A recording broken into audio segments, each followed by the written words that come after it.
once, and then you go, yeah, we did that thing that I worked so hard on.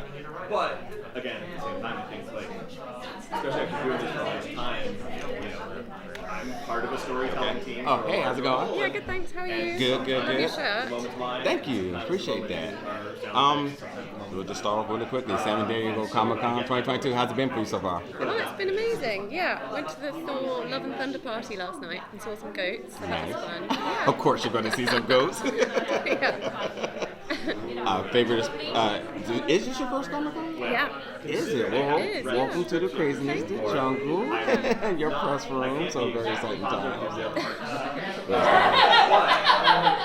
I mean, I'm going to go on record now saying that if Anthony Starr doesn't now you have this there is nothing right this now because of it. Loki. He is magnificent, as are literally our entire cast. But this particular year, and ending the way this season ended, and seeing that like he and Ryan are now Doctor together. Who. No, would I like to?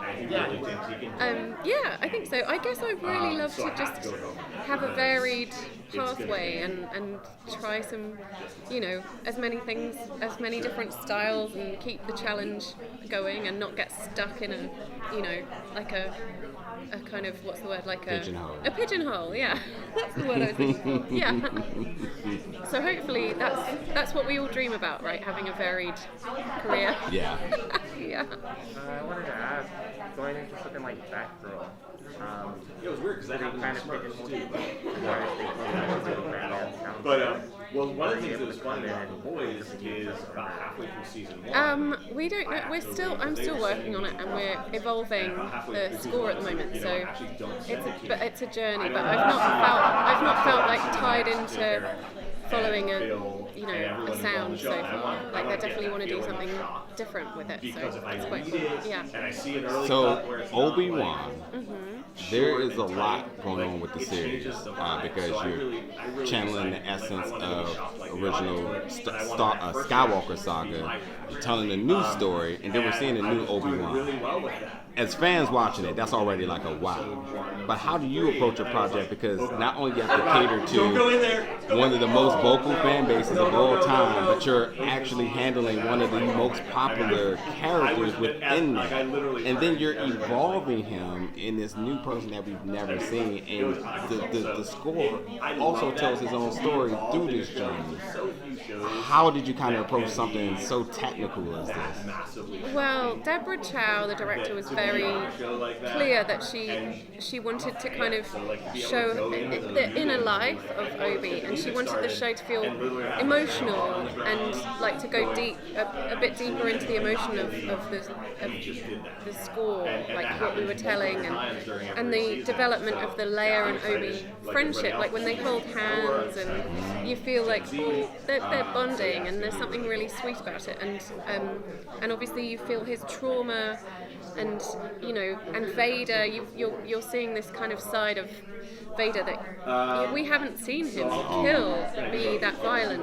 So it was just going deeper into all the characters, which is really exciting. But she wanted to go there in a kind of like, with the music, with the score, in a more unusual way, like in a kind of subconscious way that was kind of like the Vader theme I did was almost like sound design, because there was, you know, just it wasn't kind of like an Imperial March, which is more kind of formal. It was more just like this pure rage.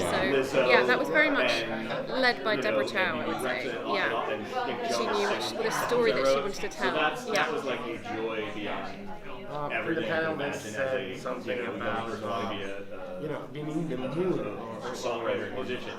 So that has definitely a special place in my heart. But as far as episodes of The Boys, I don't know. I gotta say, the last episode in the middle of season 2, you want to do something extra.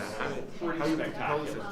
Because I think like some projects you feel like you're just surviving because there are so many, it's like deadlines and pressure and you don't feel like you don't always feel like total freedom with a project. It's not like you get to decide, like sometimes you're kind of going along and things are kind of imposed on you a bit, and other projects feel more free, and you kind of feel like, oh, they want me to go do something different on this project, and they actually mean it. And so I think like having the confidence, like if you've got something approved and the director's on board with what you're doing, then you can kind of go to weirder places, I think.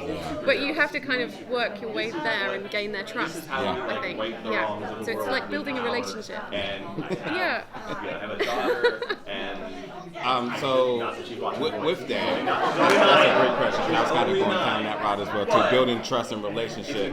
Do you also feel that sort of responsibility with the fans, especially you're tackling major franchises, major titles, major long tenured fan bases that are all here right now, already trying to get information on Batgirl and whatnot, but like we're passionate about this. But how do you kind of engage to kind of gain that trust with your audience?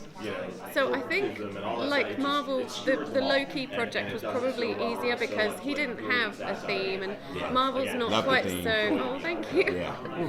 But Marvel's not quite so, like, you don't kind of go, oh, that's a Marvel sound. It's a bit more of a blank canvas when you arrive to their project. Like, they don't. I mean, yeah, you've got the Alan Silvestri kind of Marvel logo thing that you associate with it, but it feels like a bit of a broader scope. And obviously Star Wars, one of the main things people love about it is the music, John Williams. So yeah, obviously, and I know you can't please everyone with that stuff. Like, I know. Good approach. Yeah, it's like we knew, like Deborah knew that we had approval from John. We didn't know that at the start. We didn't know if we were going to be able to use any of those heritage themes, because if John doesn't give you approval, you can't. So, he's so well respected and beloved, and it felt like an epic task, and hopefully the fans were happy with the payoff that in episode 6 where we did bring those themes back in, and the way we built to them. So yeah. Are you attached to Loki too? Yeah. Okay. Just and so it was like, and we have such a long relationship. It's more exposure for you. I'm like, okay, that's because I need to know that. Now it's central, it's available. So there were a bunch of times where I was TV series, and in all fairness, there's nothing more fun. But now they are, and now they're music. releasing Loki. So we all want to do it. So I'm like, oh, here we go. I'm gonna sell her now as she's coming into her own. And you're getting your flowers, like that's it. Your flowers are available now. We know the attachment to the project. So yeah. Yeah, I guess it's kind of crazy, like how people can go really deep dive into what you've done and like really kind of interrogate it. It's kind of amazing.